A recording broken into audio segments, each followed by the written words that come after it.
There is never enough or there is never so little that you cannot share.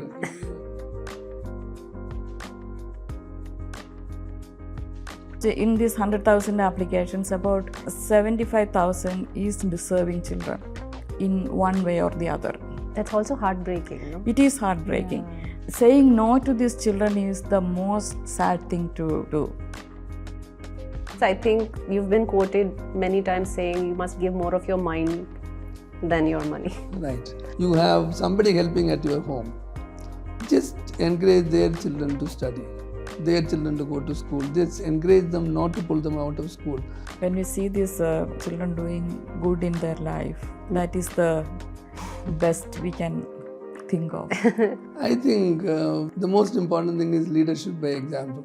The Infosys way of saying it, right? Because children, whatever you tell them, they are, first of all, they are almost always more intelligent than you are, more well informed. So whatever you tell them, what they will do is look at you and see what you do. Yeah. My father struggled so much to send me to college and get me educated.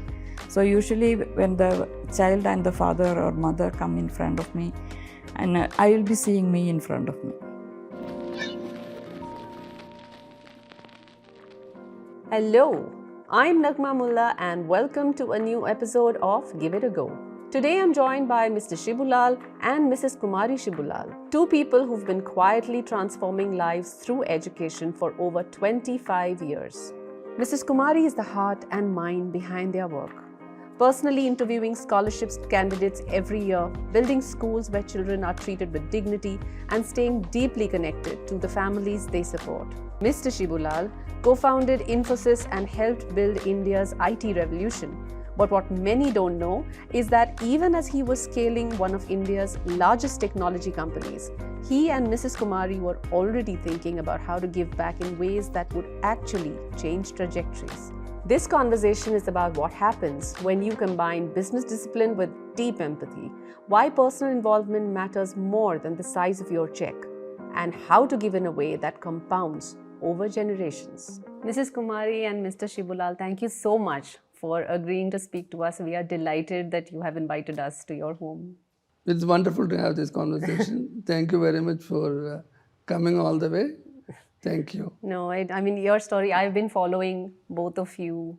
In many ways, you've been my role model for more than a decade because the way you've built up your philanthropy bit by bit through many, many learnings has been deeply inspirational to me as an individual. So I'm very delighted to be speaking to you.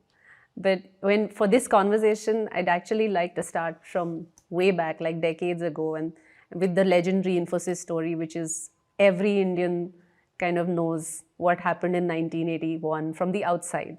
Like it was a different world, and this beautiful small idea with just 10,000 rupees took root, and now it's like international, it's a legend. What was it like for you to be working at that time? What did you anticipate this amount of attention and wealth? And when in the moment it clicked, how was it for you as an individual? 1981 was a completely different era. Times were very different. Startups were not very common. There was no capital, there was no mentorship. None of that was available. So starting something like this was an adventure. It was exciting because of the team. We had a wonderful set of people. We knew each other very well. Mr. Murthy was the leader, and his leadership skills we had already experienced. So that is one part. Secondly, it was an adventure because it was giving us an opportunity to travel abroad, experience new cultures, understand new clients.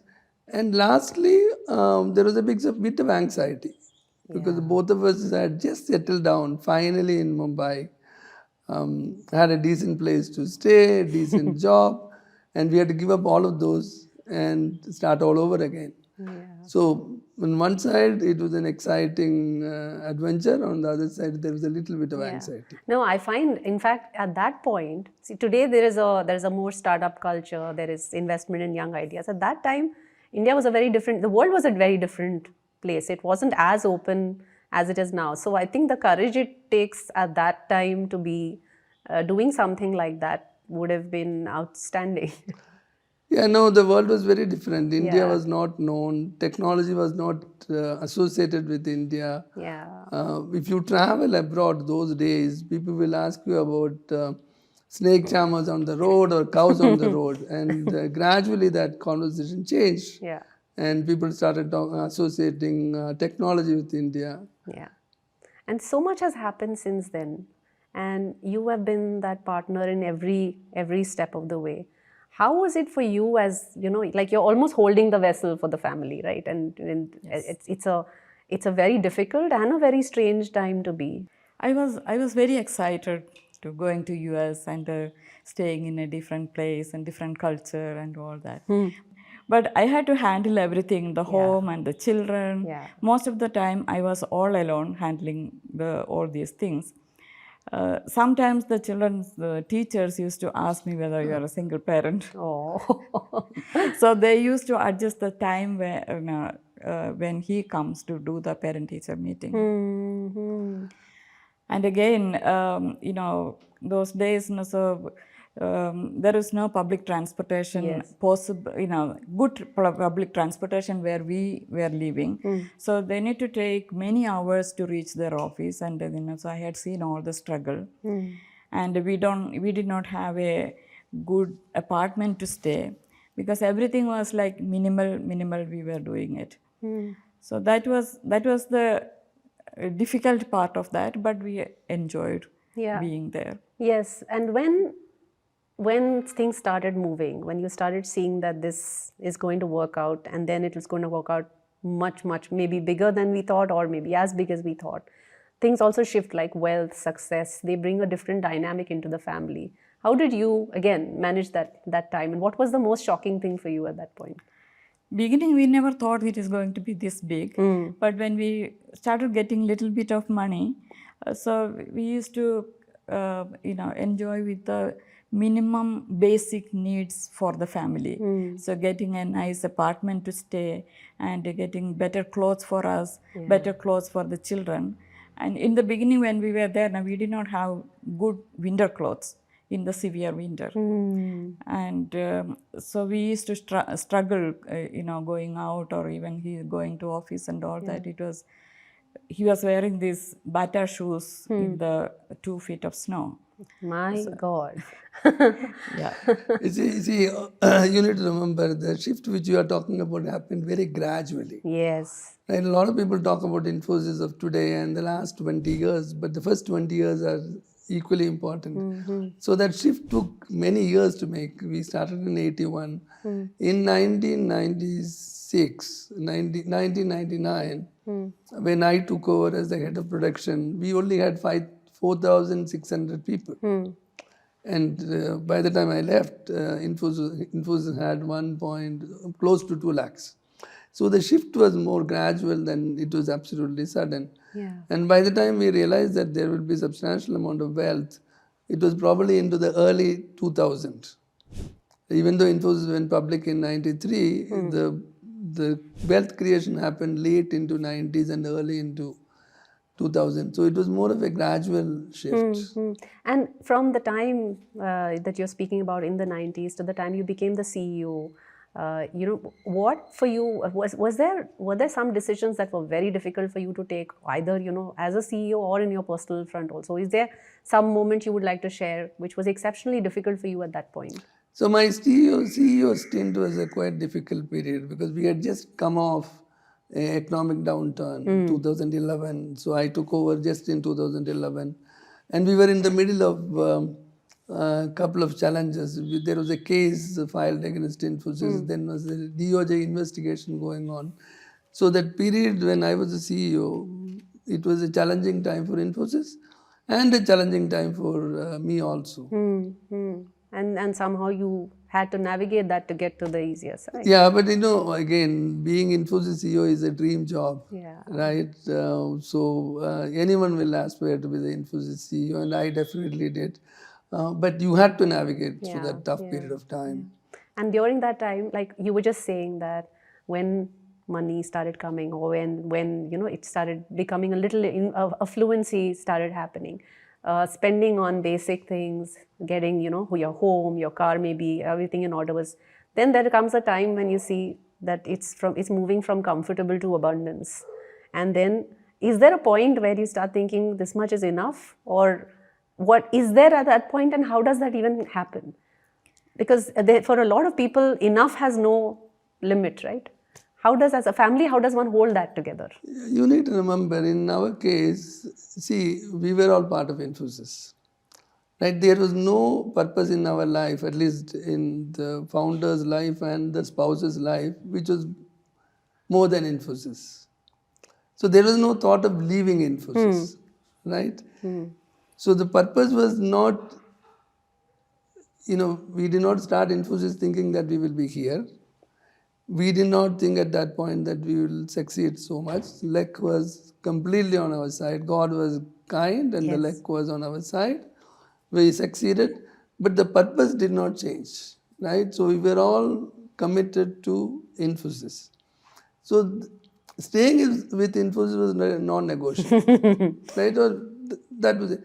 The wealth creation was a side effect to some extent, right? Because the enough comes when you are doing something for that, right? We were committed to Infosys. We were committed to staying with Infosys. So that continued. Yeah. Wealth got created, and of course it became abundant over a period of time. Yeah. So basically you're saying because your goal was not to earn more money or to become wealthier, or so it happened, and you also gradually grew comfortable with that. Yes. And for you, was it the same? It's the same for me also, so because I had seen the other part also, and because it was gradual, we did not realize that it is going like this, and even now also, I don't know whether we have a lot of money. That is so charming, actually. So the children, the family environment, everything is very sober, very very grounded. So when we had money, what we did is we make sure that our family is comfort and security and everything is taken care of. Yeah, it would be okay to share something that you bought that later on you thought, oh my God, why are you buying something like this big or this costly or this? What was your most extravagant? We never did anything extravagant. Only thing we did was bought this house. Many years back now, so we are still staying in this house. No, but the lifestyle changed over a period of time, right? It is bound to happen, right? We started traveling comfortably, having a good house, car, all that happened, right? And of course, my hobby is to go to Best Buy in US. As soon as I lined up there, I used to go to Best Buy and look at all the gadgets. And I was just telling Rosalind that I want one of those. That's very cool. Yeah. For me, so I used to buy these small jewelries from the jewelry shop. So that I could not do when I was a young girl because my parents could not afford it. So I used to buy the small things once in a while. That was my extravagance. Yeah. So the small joys that kind of came together and built it. Now, we are right now in an era where the quest for more is a perpetual quest, and there are many young people who are also building wealth and also struggling with when is it enough to start thinking about sharing and all of that. So the fundamental question becomes about how do you acclimatize yourself and become reasonable about earnings and wealth and all. What has your philosophy overall been? I know it's not been your focus, it gradually got built up, but how do you view this whole this whole paradigm of being influential, being of certain wealth, holding on? How does that sit with you and your families? No, I think, see, in our life, we have experienced a lot of young people who start very early and very simple. So if you look at one of the programs which Kumari will talk about, our Vidyadhan program, there are a number of students who have come through the program who work in our office. So there's a guy called Nagraj. He was one of our scholars. He went and joined one of the multinationals. Then after a year, he came back and said he wants to leave that and come to the foundation work. We kind of said, please don't do all that. Then finally, after 2 years, he just left and turned up. So he is in the foundation. Today I was checking up. He is sponsoring another child. How lovely. So now compare what we are doing with what he is doing. It is phenomenally difficult and much more creditable. right? So I think I think it's a choice which you make. It has nothing to do with how much you have, right? It is something to do with the choice of sharing some part of what you have. And that's what he has made that choice. So, I think it's an important choice to make. Yeah. There is never enough, or there is never so little that you cannot share. You are not in those extremes most of the time. Most people are not in those extremes. No, most people are not. Then why do you think people have a barrier in sharing? There are many reasons. I think people look for credibility, look for trust, look for impact. And they need to become comfortable with giving. There are many reasons, right? They need to start. And once you start, generally it gets addictive Yes. because the habit gets formed. And then then you come to a stage where you enjoy it. So I think people have to start. Actually, looking at the children that we are sponsoring, they do good in their life, and and when they get married, they call me, and when they get their first child, they inform and all that. Now, that is the joys of life, actually. So it's like Shibu said, it is contagious. Now, when we see all these things, we can't stop doing it. Yeah, and you get personally involved. By the way you're speaking, you are definitely personally very influenced by this part of your life. Yes, we started this Vidyadhan program in '99 with 2 children from the school where he studied. And over the years, so maybe after a few years, we started taking 100 students from Kerala. Then we started in Karnataka, Tamil Nadu, Andhra, and all that. Now we are sponsoring about taking children from 22 states and union territories of India. Yeah. And all these children, from the beginning onwards, from '99 onwards, I make sure that I interview these children. But when the number of states increased, it was difficult for me, So, but I used to go to most of the places in the beginning. After the COVID, everything has become online. Yeah. But I make sure that I interview at least 10 children from each state. So if we go back to that, the first 2 children, what propelled that first choice? Was it like you found children and then you said, okay, these 2 deserve a better chance, or you had always thought that you wanted to do this and then you went out and sought the children for it? See, if you look at our life, one critical thing which has helped us to get here is our education. And we both got educated in Kerala. Our parents gave us the education. So we are here because of our parents and our education, right? So when we started thinking about doing something in the social sector, which happened around '98, we soon decided that the best area to work would be education. It is passionate. It's an area of passion for us. It's also an area of transformation for the children. We also, at that point, took a decision that we will work in higher education, not in the school education, right? Because again, we are people who had the benefit of higher education, privilege of getting higher education. So once we decided that, we of course wanted to start very small because this is early '98, right? We wanted to start very small.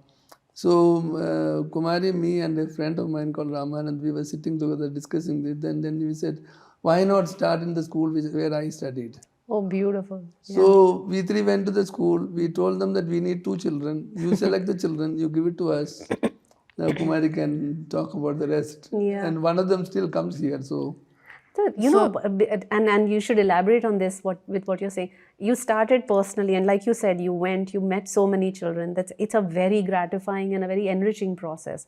And then there comes a point where you realize this has become so big and it has to be institutionalized, and it is a difficult transition to make, right? I mean, because you're so deeply involved, and then for the interest of the work, you have to let the work move on beyond you. What was that for you?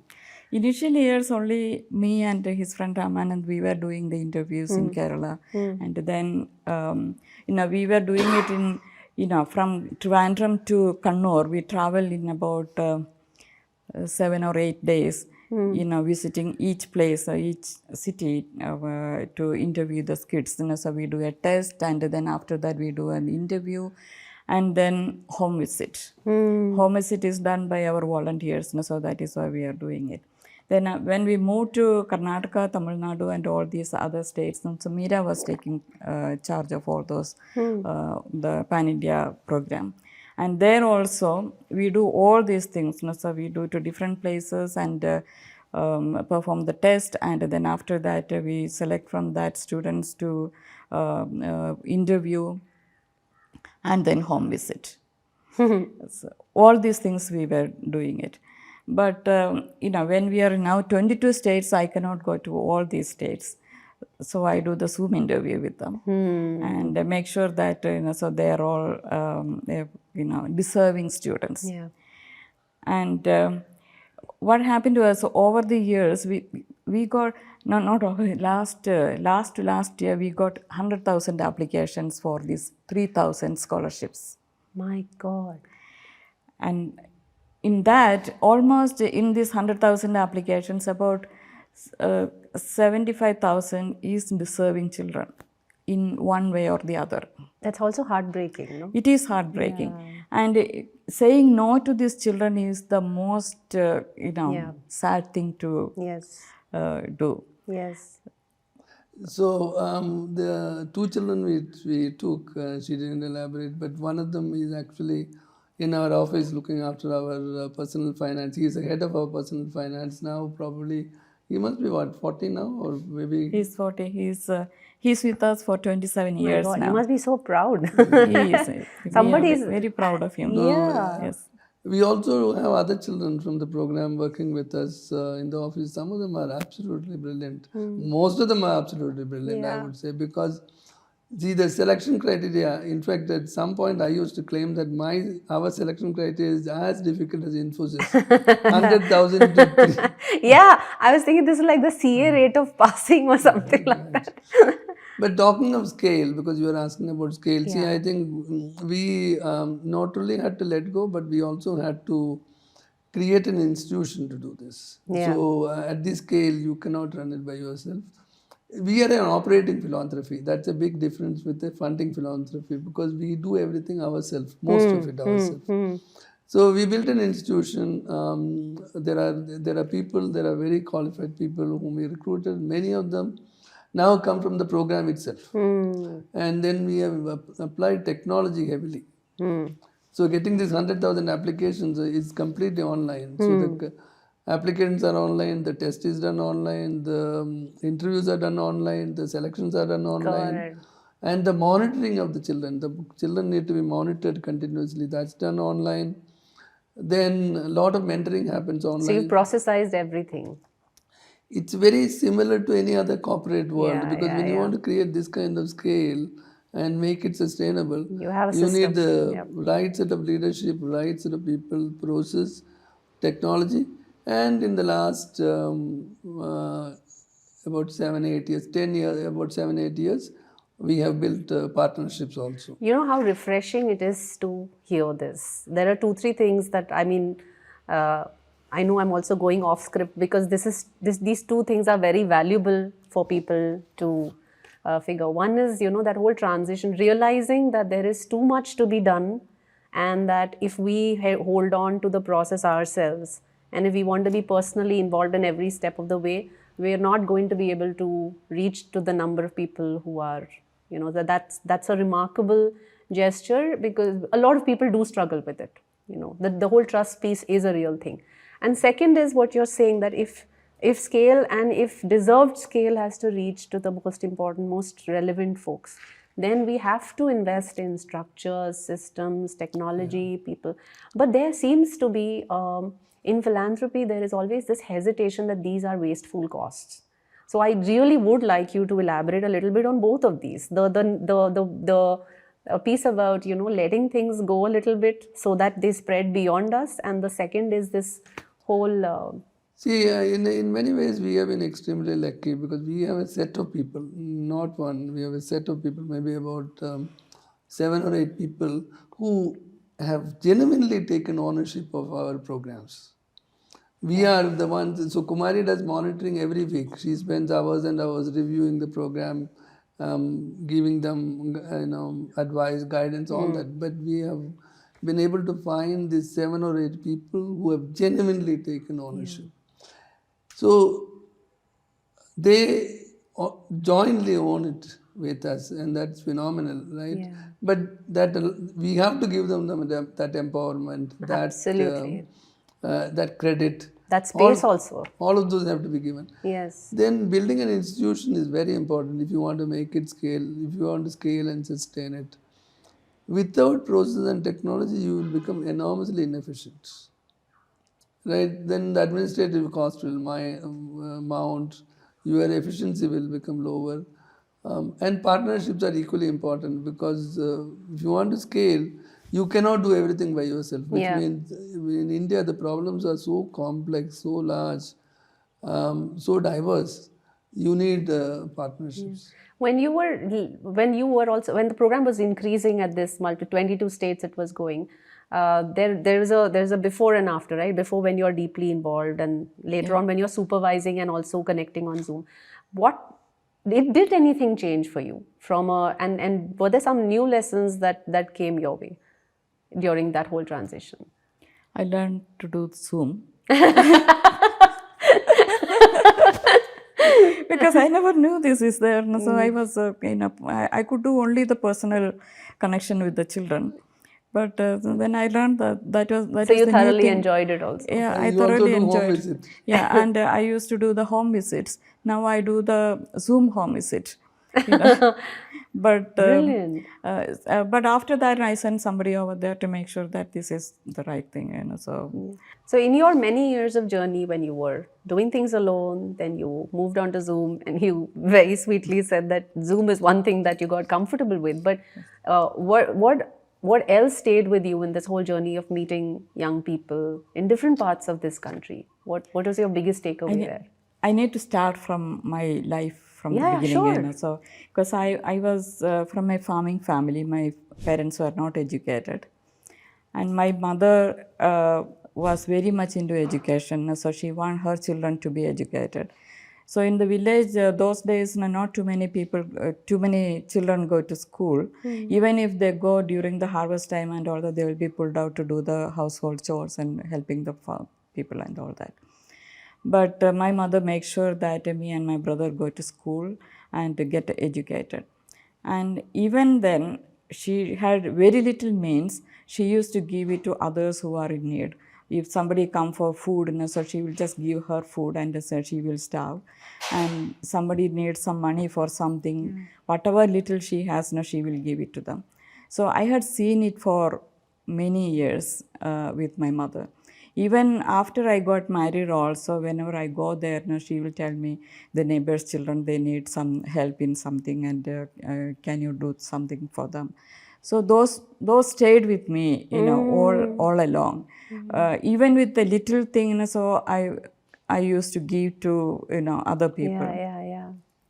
But when we got enough money, there is no enough, but when we had I understand. more money.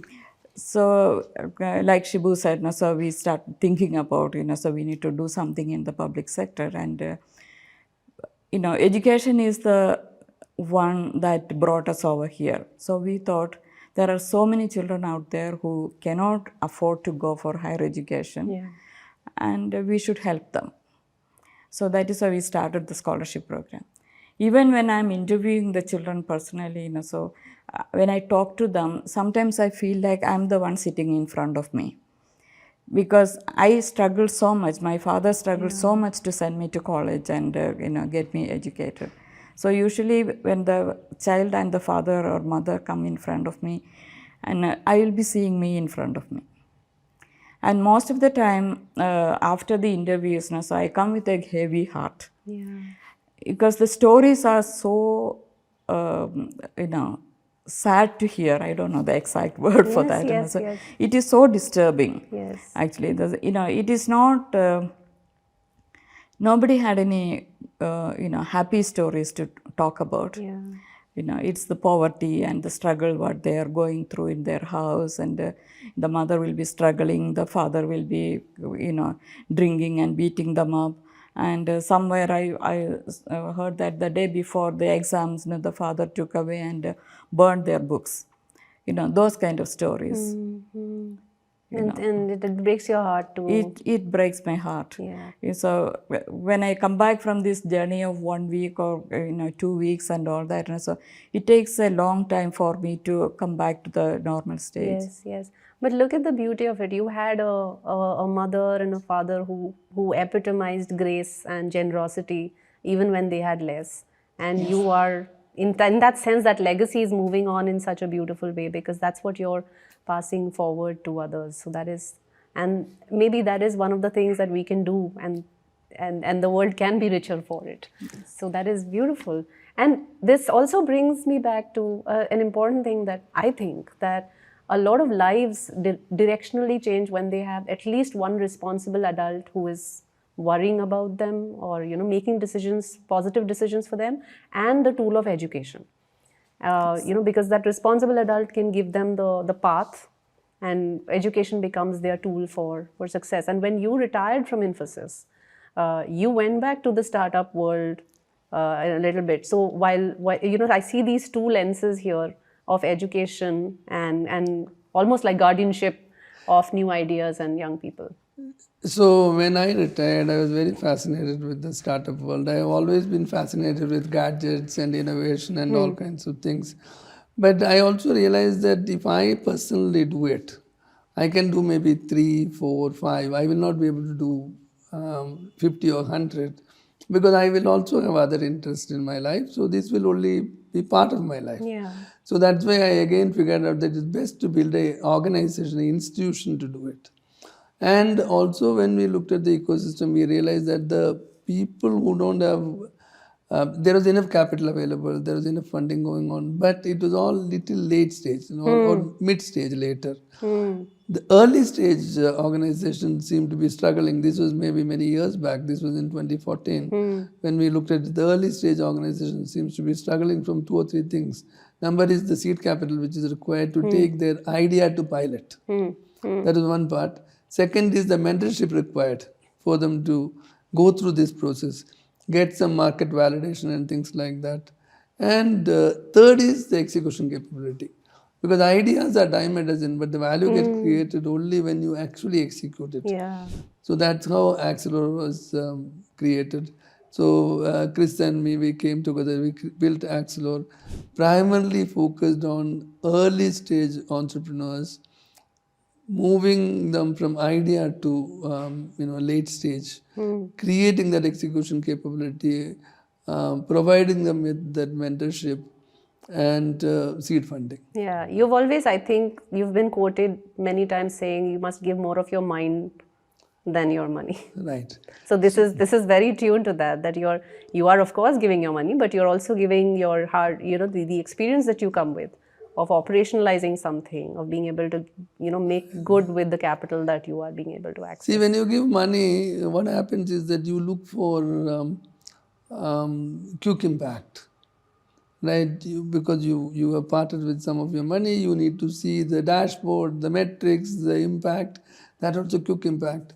The field which we work in, whether it is the startup world or whether it is the field of education, there is no quick impact. Yeah. Right? It takes, in Vidyadhan, it takes 6 years to take a child from 11th grade to graduation. Yes. We have another program called Ankur, where we used to take children at the age of 3, which was actually crazy, but we did.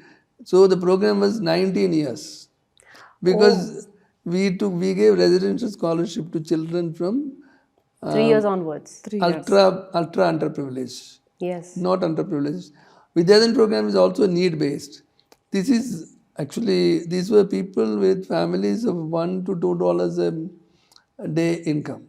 So we took children and gave them residential scholarship. But the 3-year-old, by the time graduate, you are talking about 19 years. Yes. So we have about, I think 20 children completed, about 60 children in college, 200 children in the hostel. But the point I'm trying to make is, when you don't give mind, you cannot stay on for 19 years. Absolutely. See, because money, you want to see the return on the money, maybe 2 years, 3 years, 4 years.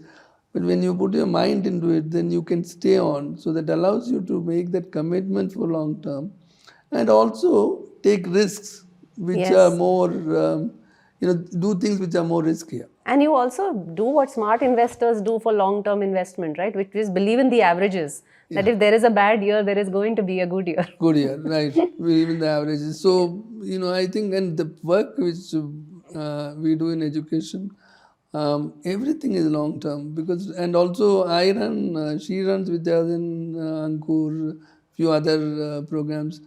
My time in there goes to Shiksha Logam, where we are looking at capacity building and leadership in school education. So that's another thing that I found very remarkable is at one level, what both of you are doing is very individual, how to change individual minds and individual pathways, getting people and families out of poverty. But you're also very deeply focused into government systems, which is very different, and it's a very different beast. So and a lot of people also hesitate, thinking that partnering with government is not that easy. And you have navigated it beautifully. So we started this journey in 98, and by 2012 we realized that whatever we do, it is still a drop in the ocean. That's because it was all focused on individual empowerment. The program like Ankur, Vidyadhan, Ayur Rakshak, all that is individuals. By 2012, I figured out that we need to do something in the area of systemic change. Now, when you looked around, there are a lot of people investing into pedagogy, into teaching methods, into school infrastructure. The area which was very dear to me was leadership. Again, a learning from Infosys. So I came to the conclusion that if you want to transform the system, you have to focus on leadership. That's how we started something called NILE, National Institute for Leaders in Education. That got transformed into a bunch of experiments. Happened, some failed, some succeeded. Finally, in 2016 or 17, we transformed that into Shiksha Logam. Shiksha Logam. And Shiksha Logam now works across the country, works very closely with the government. In fact, we both had a wonderful two-day event on Friday and Saturday called Invocate. We had 700 people. We had 14 government delegates from Nagaland. And multiple philanthropic organizations, school leaders. So it was a phenomenal event, 5th edition. See, anything which you start, it's again a good example. The event itself is in the 5th year. It takes 5 years to actually get some momentum. Some credibility and momentum. Yeah. 5 more years, I was telling them we should have 5,000 people. But it takes 5 more years. Yes. So, and you have to be reasonable. You have to be ambitious, but also be reasonable. Right. You can aim to be a perfectionist, but you have to be pragmatic. Yes. And in this world, we'll just move into philanthropy and philanthropists, right? And globally as well as in India, philanthropy is right now much in discussion. In India, we keep thinking and we keep saying that, we need more givers, local Indian money. And a lot of it comes down to trust, to belief on, to identifying the right ideas to it. And you both have been embodying good giving, in different capacities. It's not just in one. I mean, you're working with very early child, you're working with long-term impact, with education, with entrepreneurship. And there is so much that you've learned in terms of different kinds of support. So what would you like to say to just provoke, more giving, early giving, because we do need more? Start early. We need to start early. That is the main thing. People always wait for the right time to come. Yes. And maybe after getting a lot of money or after retirement, that will be too late. Even we think we are a little late to do this. But anyway, we started and we are doing it. And so but another thing is we need to focus on something that you like. Otherwise it will not be sustainable at all. You have to feel personal about it. You have to feel personal about it. You need to find the right reason to do that. Yeah.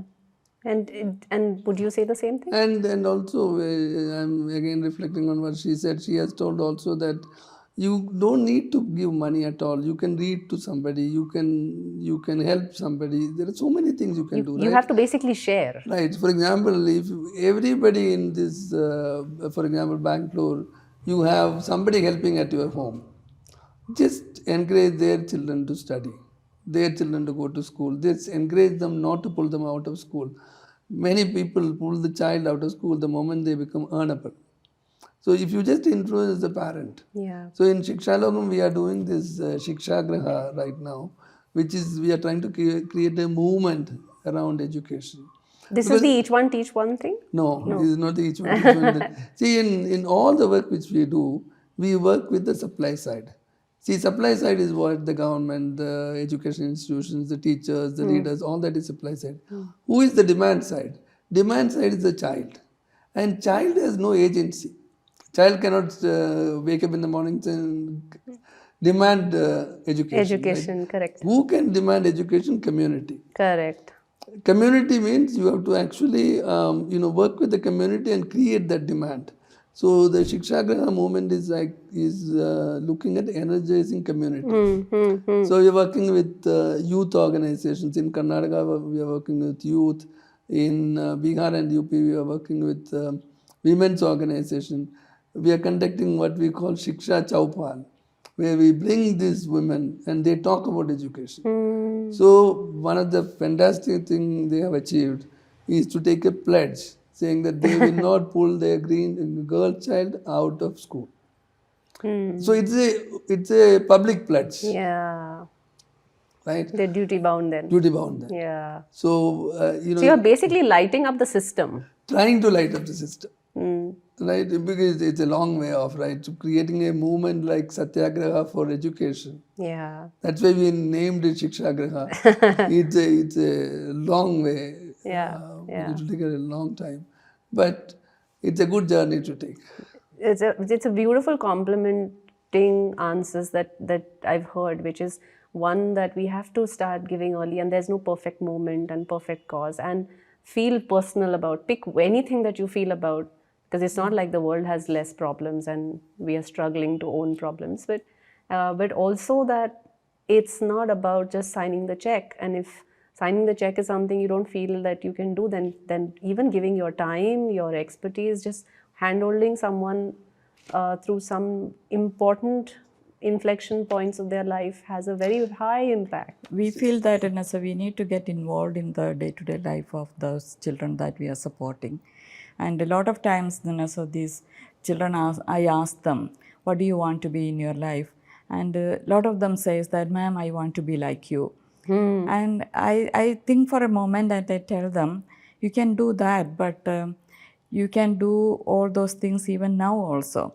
Because in your house itself, so you can do some household chores, and then you can read to your grandma or your neighbors, whoever is older to you, so you can do that. Or your younger siblings or the neighboring children, you can spend some time and just correct them whatever they are doing. So those are the philanthropy that even anybody can do it. Spending the time with the right people. Yeah. See, I should say something. See, I think there is a lot of conversation on formal philanthropy. On what? Formal philanthropy. Oh, okay. The conversations are all around formal philanthropy, whereas actually, in my mind, this is a country of informal philanthropy for the last thousands of years. Yes. And I think we are not talking about it. We are suddenly saying we need to become a lot more philanthropic. But that's all about formal philanthropy, whereas we have a culture of informal philanthropy. I even in my office, for example, there are enough boys who tells me that they are not going to get married because the sister is not married. Culturally, we have that sense of responsibility. Yeah. Right? Yeah. And a lot of people work in the community in different ways. So I think we have a very deep-rooted sense of duty and responsibility which shows up in informal philanthropy. It is very important to have formal philanthropy. So all these conversations are important. But we should not forget that we are a country of informal philanthropy. We are a country which has taught us for centuries, that sharing Yes. and Caring as yeah, sharing, parting with your wealth, with whatever you have, is very possible, and it doesn't always have to be large amounts of money. yes. It is also in the gestures, in the way assets are shared, in the way time is shared. Yes. So, and I think you have been always saying that philanthropy is not just for the rich, which I think is now correlating here, because it's not just for the rich, and it's also not just for charity. It is a lot of, it's more personal, it's more value based and more cultural. Yes. Yeah. When you see these children doing good in their life, that is the best we can think of. Many of our Vidyadhan children have now started coming back and sponsoring other children. So the platform allows the you cycle- to cycle, pay forward. The platform allows you to come and choose a child and support somebody. So that cycle is starting to happen. If you had to think of any one thing that should change in philanthropy in India for the better, if there was something that would just happen because you wished it, what would it look like? I think starting early is a very important shift one could make, and India has if you look at the last few years, we have created a lot of millionaires and a lot of middle class wealthy people, right? For them, and I wouldn't say they are not doing it either, right? Because most of them are probably doing it the informal way, because that is more trusted environment. So we could make that more. We have to tap into that. Formal and make it tap into it. Yeah, and when you now, the legacy that you have of watching your parents and their generosity and grace, you have embodied it. You're clearly not. It's gone much beyond you in what it. How does one, as responsible parents in a world like this, also ensure that our children take that forward? Because I know your daughter very well, and I mean I've heard about your son as well. But the values that you embody, to see your children take forward, is a very proud moment. How does one do this in the upbringing, or in what happens? I think the most important thing is leadership by example. The Infosys way of saying it, right? Because children, whatever you tell them, first of all, they are almost always more intelligent than you are, more well informed, more well exposed. So whatever you tell them, what they will do is look at you and see what you do. Yeah. So I think the most important thing is what you do, and that is where the value system gets transferred to the children. So if you look at Shruti, for example, she runs Satya. Yeah. Right, you know that, right? She started early, much earlier than we started. Shreyas loves animals. So he's in the informal space. Yeah. He loves animals. Yeah. But do you feel a sense of deep pride when you see your own children do these things? Of course we do. Right. No, because we learned it from our parents. No? So they did not tell us to do anything. So we learned from them like that. And so our children also will do, they will see what we are doing, and they will also do the right You thing. have been leading by example. You have been also discovering many things and stepping up to it. If today you knew something that you didn't know 25 years ago, and you could do things faster, what is it? What is it? Something? Did you ever figure that if I knew this before, I could have solved it much earlier?